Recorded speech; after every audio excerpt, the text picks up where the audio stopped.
సుధాకర్ రెడ్డి గారు నమస్తే సార్. నమస్తే అండి. సార్ మనకి ఒక సినిమాలో ఉంటుందన్నమాట. ఏమ్మా పెళ్లి కూతురా, మెరుపుతేగా ఒకసారి వచ్చి వెళ్ళిపోమ్మా అంటారనమాట. ఆమె అలా వస్తుంది, పరిగెత్తుకొని వస్తుంది, వెళ్ళిపోద్ది అనమాట మనం చూసే లోపల. అలా ఆళ్ళ రామకృష్ణారెడ్డి గారు జగన్మోహన్ రెడ్డి మీద అలిగేసి, జగన్మోహన్ రెడ్డి మీద కామెంట్ చేసి, జగన్మోహన్ రెడ్డి పెద్ద అవినీతి పరుడు, జగన్మోహన్ రెడ్డి ఏమి అభివృద్ధి చేయలేదు, మంగళగిరికి ఎన్నో కోట్లు ఇస్తా అన్నాడు, ఒక రూపాయి కూడా ఇవ్వలేదు, ఇలాంటి జగన్మోహన్ రెడ్డి దగ్గర నేను ఉండనని చెప్పి జగన్మోహన్ రెడ్డిని వదిలేసి బయటికి వెళ్ళిపోయాడు. సరే, బయటికి వెళ్ళిపోయినోడు చక్కగా అక్కడ ఉంటాడు అనుకుంటే, మరి షర్మిల దగ్గరికి వెళ్ళి ఏం చేసుకున్నారో ఏంటో మనకు తెలియదు. కానీ షర్మిల దగ్గర నుంచి మళ్ళీ వెనక్కి వచ్చేసాడు. ఈ రోజు చూస్తే మళ్ళా జగన్మోహన్ రెడ్డి ఎంత స్పీడ్కి వెళ్ళాడో ఆళ్ళ రామకృష్ణారెడ్డి మళ్ళీ అంత స్పీడ్గా వచ్చి జగన్మోహన్ రెడ్డి దగ్గర చేరాడు. ఏంటి సార్ అసలు ఈ రాజకీయాలు ఏంటి? అంటే షర్మిల గారి దగ్గరికి కోవట్టుగా వెళ్దామని వెళ్ళాడా, లేకపోతే ఇప్పుడు షర్మిల గారు పంపిస్తే మళ్ళీ జగన్మోహన్ రెడ్డి దగ్గరికి కోవట్టుగా వచ్చాడా? అసలు ఈ ఆళ్ళ రామకృష్ణారెడ్డి రాజకీయం ఏంటి సార్? ఆళ్ళ రామకృష్ణారెడ్డి గారు కోళ్లు మేపడానికి కూడా పనికిరాదండి. ఆయన కోళ్ళ రామకృష్ణారెడ్డి అని పేరు పెట్టుకుంటే బాగుంటుంది. చూశాను వీడియోలు. ఆ రోజు చాలా ఏదో ఈ రాష్ట్రంలో అవినీతి పెరిగిపోతుంది, జగన్మోహన్ రెడ్డి గారు లాంటి వాళ్ళ పరిపాలన అవసరం లేదు చాలా చేసి, నాకు రాజశేఖర రెడ్డి గారి కుటుంబం అంటే గౌరవం ఉంది, ఆ బిడ్డల్లో ఇంకొక బిడ్డ పంచన చేస్తాను చేరారు. ఈరోజు మీరు అన్నట్టు గిర్రన తిరిగి వచ్చి ఆయన పొగుడుతూ వెళ్ళిపోయాడు. ఏం లేదండి, వీళ్ళందరూ కూడా రాజకీయాలు ఎందుకు చేస్తున్నారంటే అక్రమ సంపాదన కోసం, కాంట్రాక్టుల కోసం, దోచుకోవడం కోసమే అండి. ఈ కాబట్టి ఇప్పుడు ఆయనకు ఆయన బంధువులకి చాలా కాంట్రాక్టులు, దోపిడీలు ఇవన్నీ ఉన్నాయి. ఆ కాంట్రాక్టుల్లో బిల్లులు ఆపేస్తామని బెదిరించారో, లేకపోతే మరికొన్ని కాంట్రాక్ట్ ఇవన్నీ అతని మాటలు చూస్తే జనం నవ్వుకుంటున్నారు. ఇతను ఇంత పిచ్చివాడా, తిక్కలవాడా ఇప్పుడు కనిపించిందంట ఆయనకి. ఒక బీసీకి టిక్కెట్ ఇచ్చాడు అంటే చాలా గొప్పవాడు అంటే ఎవరు ఈయన కాదని, ఒక బీసీ వ్యక్తికి టిక్కెట్ ఇస్తున్నాడు. ఇలాంటి గొప్ప జగన్మోహన్ రెడ్డి గారిని అంటే బీసీ సోదరులు, ఎస్సీ సోదరులు, ఎస్టీ సోదరులని వాళ్ళ అభివృద్ధి కోసం కృషి చేసే ఇంత అద్భుతమైన నాయకుడు మరొకరు లేదంట. అయ్యా రామకృష్ణారెడ్డి గారు, రెడ్లలో ఇప్పుడు ఒక 53 మంది ఎమ్మెల్యేలు ఉన్నారు. ఆ 53 మందిలో ఒక్క 10 మంది రెడ్లని తగ్గించి బలహీన వర్గాలకు టికెట్లు ఇప్పించమనండి. అప్పుడు 10 మందే అండి, మనం ఏమి పెద్దగా అవసరం. ఒక 10 మంది రామకృష్ణారెడ్డి గారు, అప్పుడు ఆయన బీసీల ఉద్ధారకుడు, ఎస్సీల ఉద్ధారకుడు చూద్దాం. ఇది ఎందుకు అంటున్నానంటే, ఇవన్నీ అబద్ధాలు చెప్తూ రామకృష్ణారెడ్డి గారు ఏదో అబోధ కల్పన చెప్పి తన స్వార్థ ప్రయోజనాలకి రాజకీయ ముసుగు వేసుకుంటున్నాడు తప్ప ఆయన చెప్పే మాటల్లో వాస్తవం లేదు. అతను ఒక అరాచక శక్తి, అవినీతి పరుడు అనేది మాత్రం చెప్పక తప్పదు.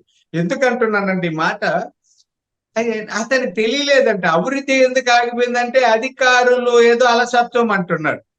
5 ఏళ్లుగా ఆ ఏరియాలో ఎమ్మెల్యేగా ఉన్న వ్యక్తికి అధికారుల అలసత్వమా, రాజకీయ అలసత్వమా, మంత్రుల అలసత్వమా, నిధులు కరువా, అంటే ఫండ్స్ రాలేదా, ఏమైందో తెలియకుండా అంత ఆతృత, ఏమన్నా కలగన్నాడా, కలలో నిద్ర మేల్కొని ఏదన్నా అరిచాడా, లేకపోతే తాగి వాగాడా? ఏంది రామకృష్ణారెడ్డి నువ్వు ఇంత దిగజారి ఎందుకయ్యా పరువు తీసుకుంటావు? పోనీ అయిపోయింది, కనీసం సైలెంట్ గా ఉంటే గౌరవప్రదంగా ఉంటది. నేనేదో షర్మిల గారితో ఉన్నాను, పర్వాలేదండి, నాకు ఇప్పుడేమీ ఆశ లేదు, నేను ఎలక్షన్ లో పోటీ చేయనని ఉంటే కూడా జనం ఓహో పనులే పాపం పరివర్తన చెందారు ఏదో అనుకుంటారు. హఠాత్తుగా తిరిగి మళ్ళీ డొంక తిరుగుడు మాటలు మాట్లాడుతున్న ఆళ్ళ రామకృష్ణారెడ్డి గారిని ఇంక మీట కోళ్ళ మేపే వాళ్ళు కూడా పిలవరు అన్నది నా ఉద్దేశం అండి. కానీ ఒకటి సార్, అంటే ఎందుకు ఆళ్ళ రామకృష్ణారెడ్డి మళ్ళీ జగన్మోహన్ రెడ్డికి తిరిగి రావాల్సి వచ్చింది? లేదంటే జగన్మోహన్ రెడ్డి ఆయన ఎవరినైనా తిట్టినా, ఆయన విమర్శించినా సరే చాలా సీరియస్గా తీసుకుంటాడు. అంత జగన్మోహన్ రెడ్డిని అంత పబ్లిక్ గా ఫస్ట్ విమర్శించింది ఆళ్ళ రామకృష్ణారెడ్డి ఈ 2024-19 తర్వాత. అంటే వాళ్ళ సొంత సామాజిక వర్గం, లేకపోతే మన జగన్మోహన్ రెడ్డి గారికి అనుంగ ఆ, కార్యకర్త అనుకోవచ్చు, లీడర్ అనుకోవచ్చు, అలాంటి లీడర్ ఫస్ట్ బయటకు వచ్చి విమర్శించినప్పుడు చాలా మంది కూడా అదేంటి రామకృష్ణారెడ్డి విమర్శించడం ఏంటి అన్నారు. సో రామకృష్ణారెడ్డి విమర్శించి బయటకు వెళ్తున్నప్పుడు ఇంకా జగన్మోహన్ రెడ్డికి అసలు ఏ మోహం పెట్టుకుని జగన్మోహన్ రెడ్డి దగ్గరికి ఈనిల్లాడు. అలాగే జగన్మోహన్ రెడ్డి జనరల్ గా అంత ఈగోయిస్టిక్ పర్సన్ మళ్ళీ ఆళ్ళ రామకృష్ణారెడ్డిని ఎలా పిలిపించుకున్నాడు? ఎందుకంటే ఇక్కడ కొంతమంది చెప్పేది ఏంటంటే సార్, వీళ్ళంతా పెద్ద లోకేష్ ని ఓడించడానికి జగన్మోహన్ రెడ్డి శతవిధాలా ప్రయత్నిస్తున్నారు. అక్కడ కూడా మనం చూసాం. మొన్న గంజి చిరంజీవి అన్నారు, తర్వాత కుండ్ర కమల్ అన్నారు, మళ్ళీ ఆళ్ళ రామకృష్ణారెడ్డిని తీసుకొచ్చారు. సో లోకేష్ ని ఓడించడానికి ఎలాంటి ఆయుధాన్ని కూడా వదలకుండా అన్ని కూడా సమాయత్తం చేస్తున్నాడు జగన్మోహన్ రెడ్డి.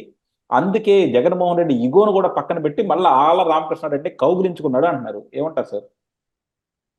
ఇవన్నీ రకరకాలు జరుగుంటాయి. మీరు అన్నట్టు లోకేష్ గారిని ఓడించాలన్న లక్ష్యం ఒకటి కావచ్చు, లేదా ఆయన నన్ను వదిలిపోయాడు, అపఖ్యాతి పాలు చేశాడు, విమర్శించాడు కాబట్టి బెదిరించైనా లొంగ తీసుకోవాలని బెదిరించి కూడా ఉండొచ్చు. ఎందుకంటే జగన్మోహన్ రెడ్డి గారిది ఫ్యాక్షన్ పాలిటిక్స్. బెదిరించి కూడా ఉండొచ్చు, లేదా ఆయన భయపడి వచ్చి ఉండొచ్చు, లేదా ప్యాకేజ్ ఇచ్చి లొంగ తీసుకుండొచ్చు. ఎవరెన్ని చేసినా లోకేష్ గారు ఈసారి గెలిచి తీరుతారని. లోకేష్ గారిని ఓడించడం వీళ్ళ ఎవరి తరము కాదు. ఎందుకంటే లోకేష్ గారే చాలా సందర్భాలు చెప్పారు కదా, నేను ఓడిపోయాను, ఓడిపోయిన చోట నేను నిలబడి గెలుస్తాను, ఓటమిని పాఠంగా నేర్చుకుంటాను, సాధించి తీరుతానంటూ సవాలు విసురుతున్నారు. ఇప్పుడు అక్కడ వచ్చే జనాలందరిని చూస్తే లోకేష్ గారి విజయాన్ని అడ్డుకునే దమ్ము, ధైర్యం, శక్తి, సామర్థ్యం, సత్తా జగన్మోహన్ రెడ్డి గారికి లేదు. ఇలాంటి ఆళ్ళ రామకృష్ణారెడ్డి గారు 1000 మంది వచ్చినా కూడా అడ్డుకోలేరు. ఓకే. యాహ్! అంటే డెఫినిట్‌గా మీరన్నట్టు ఏంటంటే లోకేష్ గారికి ఉండే ధైర్యం ఉండొచ్చు కానీ, జగన్మోహన్ రెడ్డి గారు మాత్రం ఆయనకి ఫ్యూచర్‌లో ఎలాంటి వాళ్ళు పోటీ లేకుండా ఉండాలని చెప్పి లోకేష్‌ని, పవన్ కళ్యాణ్‌ని ఎంత గట్టిగా ఓడిద్దామంటే అంత గట్టిగా ఓడిద్దామని శతవిధాలా ప్రయత్నిస్తున్నారు. అలాగే చంద్రబాబు గారిని కూడా ఓడిద్దామని చెప్పి ఆయన ప్రయత్నిస్తున్నారు కదా! సో చూద్దాం సార్. మీరు తెలుగుదేశం వాళ్ళు కడపలో, పులివెందుల్లో జగన్మోహన్ రెడ్డిని ఎంత ఓడించడానికి ప్రయత్నిస్తున్నారో తెలియట్లేదు కానీ, ఆయన మాత్రం ప్రత్యర్థుల్ని ఆయన ఓడిపోయినా పర్లేదు ప్రత్యర్థులను కూడా ఓడించాలని చెప్పి మాత్రం ఆయనకు మంచి ఇది కట్టుకున్నారు. అది ఫలితం ఎంత ఎంత మటుకు వస్తుందో చూద్దాం రేపు పొద్దున ఎలక్షన్స్‌లో. థాంక్ యూ అండి. Thank you very much.